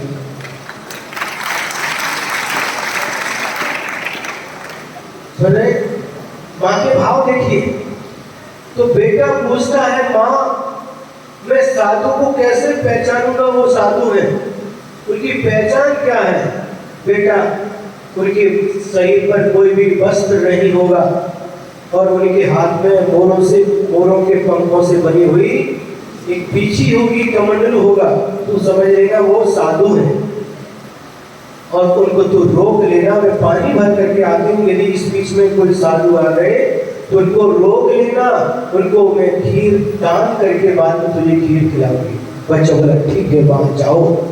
और बच्चा बाहर बैठा है, घर के बाहर, और देख रहा है। और पुण्य योग से एक मुनि महाराज, धृतिधारी मुनि महाराज वहां से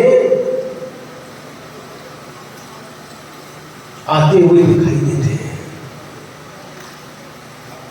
जैसे ही वो निकट आते हैं, वह बच्चा जैसे उनको देखता है दूर से खड़े होकर के हाथ जोड़ करके नमस्कार करता, और जैसे जैसे ही मुनि महाराज निकट आते हैं वह हर्ष उल्लास से भर जाता है, आनंदित होता है। पहली बार मुनि महाराज के दर्शन किए और जब मुनि महाराज पास में आते हैं उनके पास जाकर के हाथ जोड़ करके कहता है, महाराज जी आज मेरी माँ ने पहली बार घर में खीर बनाई है और माँ पानी भरने के लिए गई है, बोल करके गई है क्योंकि साधु महाराज आ जाए तो उनको रोक लेना, पहले उनको खीर खिला करके बाद में तुझे खीर खिलाऊंगी। तो महाराज आप लोगों खीर खा करके जाना। महाराज कहाँ रुकने वाले थे, महाराज आगे बढ़ने लगे तो शायद उसने सोचा महाराज ने सुना नहीं होगा, तो थोड़ा जोर से बोला, आज मेरी माँ ने खीर बनाई है, आपको खीर खिलाने के बाद मुझे खीर खिलाएगी, आप रुकिए। फिर भी नहीं रुके। 2-3 बार बोलने के बाद में उसने क्या किया, बच्चा था, दोनों महाराज के दोनों पैर पकड़ लिए। अब देखता हूं बिना खीर खाए कैसे जाते हो। मराठी में आप लोगों ने उसका भजन भी बना दिया, आई गेली पाण्याला थांब थोड स्वामी, आई आल्या बिन तुम्हा सोडणार नाही।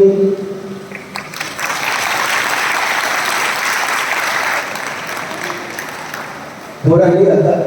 जिंतूर में थे जब 4.5 महीने, तो आहार के बाद प्रतिदिन यही भजन बोलते थे, आई गेली पानी आला, आई पानी लाने के लिए गई है, थोड़ा थांबा स्वामी, थोड़ा थांबा स्वामी, थोड़ा रुकिए, आई अल्लाह से मैं तुम्हें छोड़ना नहीं। अब आपके पैर पकड़ लिए, चरण पकड़ लिए, मिट्टी बोलते मिट्टी।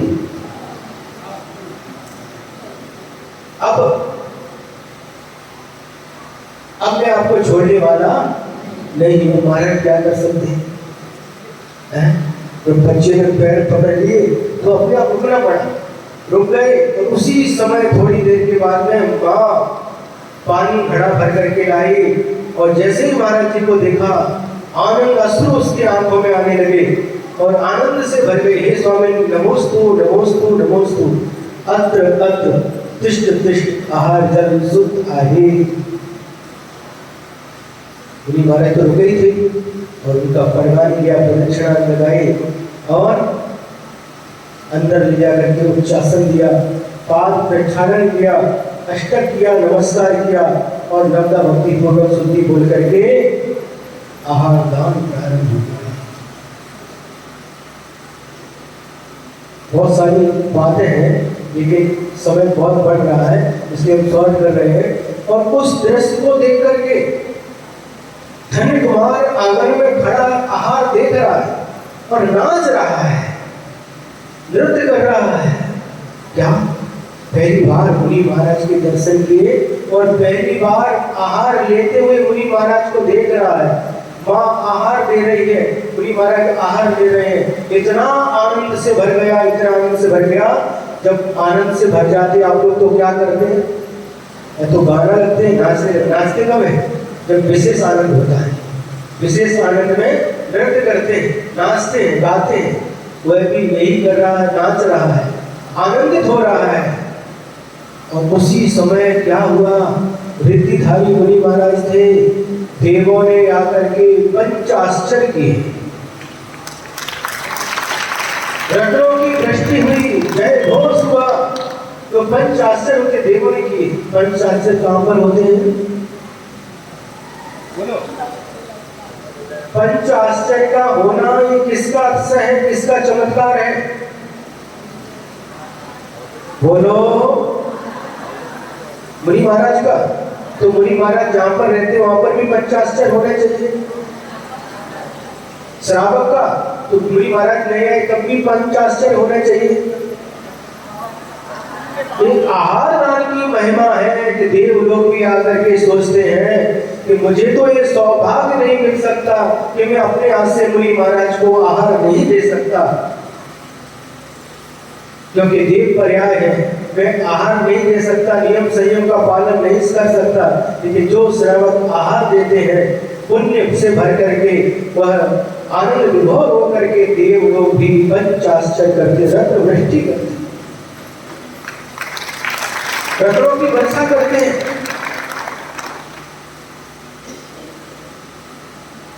लेकिन पंच आश्चर्य के लिए आहार मत देना। लोग हमको दानी कहे इसलिए दान नहीं देना, किंतु अंतरिम परिणामों की निर्मलता से, परिणामों की विशुद्धि के लिए जो कार्य करना है परिणामों की विशुद्धि के लिए करना है, ऐसा दान देना। और यह दृश्य देख करके वो आनंद विभोर है बच्चा। आहार दान हो जाता है। महाराज जंगल से आए थे और जंगल की ओर ही चले जाते हैं। माँ फिर उसके बाद उस बच्चे को खीर खिलाती है। वो कहता है आई माझा पोट भरला, बिना खीर खाई महाराज का आहार देख करके पेट भर गया। आप लोग बोलते कई बार आहार हो गया तो जाओ बोले को महाराज माझा पोट भरला, तुमचा आहार झाला, निरंतर पार पडला, माझा पोट भरला। खीर खिलाती है माँ उस अग्रत पुण्य को, माँ भी खाती है, लेकिन खीर इतनी है। रिद्धिधारी मुनि महाराज थे और वह रिद्धिधारी अक्षीण मानस रिद्धि के धारी मुनि महाराज थे। जिस घर में आहार कर ले उस दिन वह खत्म नहीं होता था। सेठ को भी बुला लिया, उनके बच्चों को भी बुला लिया, फिर भी खत्म नहीं। पूरे गांव के लोगों को, शहर के लोगों को खिला दिया, फिर भी खीर खत्म नहीं हुई। और फिर क्या हुआ, कहानी बहुत लंबी है, कहानी बहुत बड़ी है। वह उस बच्चे को काम दिए थे सेठ ने, गाय भैंस जो थे उनको चराने के लिए जाता था। और एक दिन वह गया गाय भैंस को लेकर के, और क्या होता है, एक गुफा में एक मुनि महाराज मिल जाते हैं। उनका उपदेश सुन करके सम्यक दर्शन को धारण करता है, अनुव्रतों को धारण करता है। परिणाम ये होता है, क्या होता है, जब बाहर आता है, व्रतों का संकल्प करके बाहर आता है तो देखता है जो गाय भैंस की सब है ही नहीं। चारों तरफ निगाह फैला करके देखता तो दिखती नहीं। तो मन में उसे संदेह हो गया कि अभी जो सेठ है जिसको बाबा बोलता था ये हमको डांटेगा। तो डर के कारण से वो घर नहीं गया और जंगल में ही रह गया। और जब शाम के समय गाय भैंस वापस आ गई और बेटा नहीं आया तो माँ को चिंता हो गई कि गाय भैंस तो लौट करके वापस आ गई, लेकिन मेरा बेटा अभी तक नहीं आया। बार बार घर के अंदर जाती, बार बार बाहर आती, बार बार अंदर जाती, बार बार बाहर आती, आवारा होगा। जब नहीं आया तो सेठ के पास गई और सेठ से कहा बेटा अभी तक नहीं आया, गाय भैंस तो आ गई, जाओ क्या कहाँ है बेटा पता नहीं। और वहाँ क्या होता है, एक सिंह उस बेटे को मार करके खा जाता है। नहीं अभी नहीं खाता, ये जाता है, सेठ जी जाते हैं जो उस समय जो प्रकाश के रहते हैं वो से करता है, विशाल उसको लेकर के जाते लोगों के साथ में। और वो देख लेता है कि मामा आ रहा तो अब इसको गाय भैंस नहीं पहुंची और ये हमको मारेगा, तो और जंगल में चला जाता है। और ये मामा देख नहीं पाता और वापस आ जाते हैं। जंगल में शेर उसको खा लेता है, अपना भोजन बना लेता है। सुबह होता है, सुबह भी नहीं आया तो माँ उस शेर को लेकर के जाती है, देखना कहाँ है मेरा बेटा। लेकिन परिणाम क्या हुआ, उन व्रतों के प्रभाव से, आहार दान के प्रभाव से इस जीव ने देवायु का वर्ण कर लिया और वर्ण करके देव पर्याय को प्राप्त कर लिया। जब माँ और मामा लोग पहुंचते हैं ढूंढने के लिए तो वहां पर नहीं दिखता, उसके कपड़े को पहचान जाती है माँ, ये हमारे बेटे अग्रत कुल के कपड़े हैं, वहां पर खून पड़ा हुआ है, कुछ हड्डियां पड़ी हुई है। वो समझ लेती है कि मेरे बेटे को किसी हिंस प्राणी ने रोती है, बिलखती है, क्योंकि पुत्र का स्नेह है। उसी समय वह जो अग्रत पुण्य है देव पर्याय को प्राप्त कर लिया, उसे जाति स्मरण होता है और नीचे का दृश्य देखती है कि मेरा पहला शरीर शेर ने खा लिया, हड्डी और वस्त्र पड़े हैं, माँ बिलख रही है, रो रही है। और वहाँ उसको संबोधन करने के लिए क्या करता है, अपनी विक्रिया के माध्यम से पहले का रूप बना लेता है, अग्रत पुण्य का रूप बना करके जाता है और कहता है माँ तुम क्यों रो रही हो, मैं तो ये खड़ा हूँ। माँ तुम रो क्यों रही हो, मैं तो ये खड़ा हूँ। ऐसे और देख करके माँ फिर एकदम देखती है तो अरे मेरा बेटा तो ये है, और उसको गले से लगा लेती है। फिर उस माँ को संबोधने के लिए वो मुनि महाराज के पास लेकर के जाता है और कहता माँ वास्तविकता ये है, इनके उद्देश्य से मैं देव पर्याय को प्राप्त हुआ हूँ। अपने वास्तविक स्वरूप को दिखाता है, इनके उपदेश को सुन करके मेरे अनुव्रत को स्वीकार किया, सम्यक दर्शन को धारण किया, उसके प्रभाव से मुझे देव पर्याय प्राप्त हुई है। तुम भी व्रतों को धारण करो। और माँ को भी अनुव्रत सम्यक दर्शन आदि धारण करा देता है। एक दिन आहार दान देखने से ही परिणाम हुआ और भी घटनाएं आती हैं। एक नेवला, एक सर्प, एक सिंह और एक सूकर जंगल में मुनि महाराज का आहार चल रहा है और वो देख रहे हैं, अनुमोदना कर रहे हैं। परिणाम स्वरूप वो भी भोग भूमि में जन्म लेते हैं। आहार दान का फल क्या है? जो मिथ्या दृष्टि रहते हैं लेकिन आहार दान करते हैं, करवाते हैं, अनुमोदना करते हैं, उनको भोग भूमि मिलती है।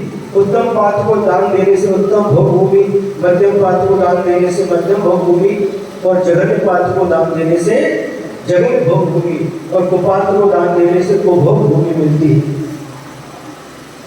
तो वो लोग भी अनुमोदना करके एक दिन आहार दान की अनुमोदना करके भोग भूमि में जन्म लेते, लेकिन जो सम्यक दृष्टि होते हैं वह आहार दान के फल से भोग भूमि में जन्म नहीं लेते, क्योंकि मनुष्य पर्याय में जो जन्म होता है वह मिथ्या के साथ ही होता है।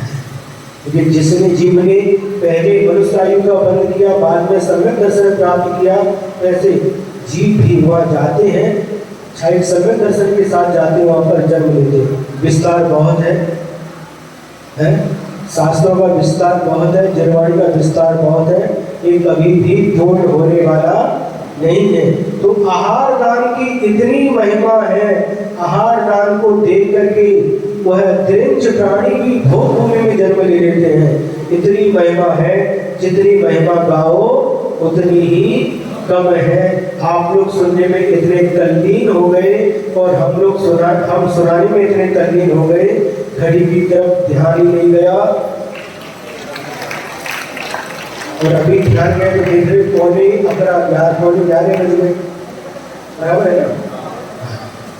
बस ठीक है, आज इतना ही है कि अपन को शक्ति के अनुसार त्याग करना चाहिए, लेकिन त्याग करके कभी भी अभिमान नहीं करना चाहिए, नाम की इसकी भावना से त्याग नहीं करना चाहिए, किंतु अपने परिणामों को विशुद्ध बनाने के लिए, आत्म कल्याण के लिए इस त्याग को अपनाना चाहिए। जय बोलो महावीर भगवान आचार्य गुरुवर श्री विद्यासागर जी।